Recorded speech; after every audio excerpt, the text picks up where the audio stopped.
I just approved it. Is everything ready? You look great. Today is pretty well free time because we have learned the hard way from previous delegations and tours that we needed all to catch our breaths after a 14, 16-hour flight. But this evening, we are going to be at the home of Fining and Joseline Tambunting. They two are very dear friends. Fining Tambunting is Arnais. And as you drive around Makati, you'll probably spot some street signs and boulevard signs that say Arnais. That is the very illustrious family of our hostess tonight. The Tambunting portion, probably at every single street corner, you're going to see Tambunting pawn shop. That's them.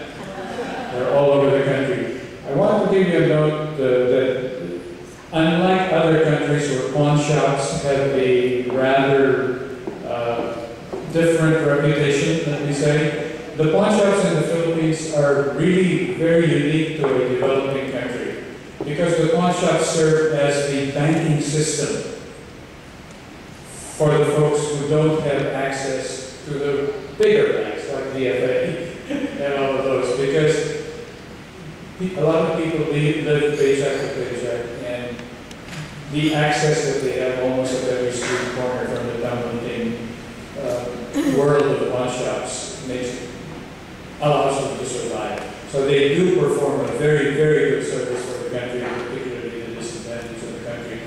The Tambunting family is quite illustrious themselves. Joseline is the eldest of the Tambuntings. His younger brother was ambassador to the court of St. James in England. His younger sister was ambassador to the Vatican. Yet another younger brother has the dubious distinction of being married to Linda's sister. How he survived that, I don't know. But the rest is over. Those are the connections. You will find, that's why we inculcate very much a sense of family within the San Francisco-Manila Sister City Committee, because it transfers from Philippine culture. Philippine culture is very, very family-oriented, and many of the leading families are all interconnected in some way. You invest in my company, I'll invest in yours, we play golf together, my daughter will marry your son, and all of them are interconnected. Philippine demographics is rather like a pyramid. At the very top of the pyramid, you have, as is true with every agricultural and feudal society, a narrow band at the top, but pretty well less than that. Then you have kind of a paper-thin middle class, and then you have a lot of the folks that are beneficiary to all of that. So, just so you have some context. Today, we are going to be free time. The proximity of the Peninsula Hotel to major shopping centers is literally 5-10 minutes walk.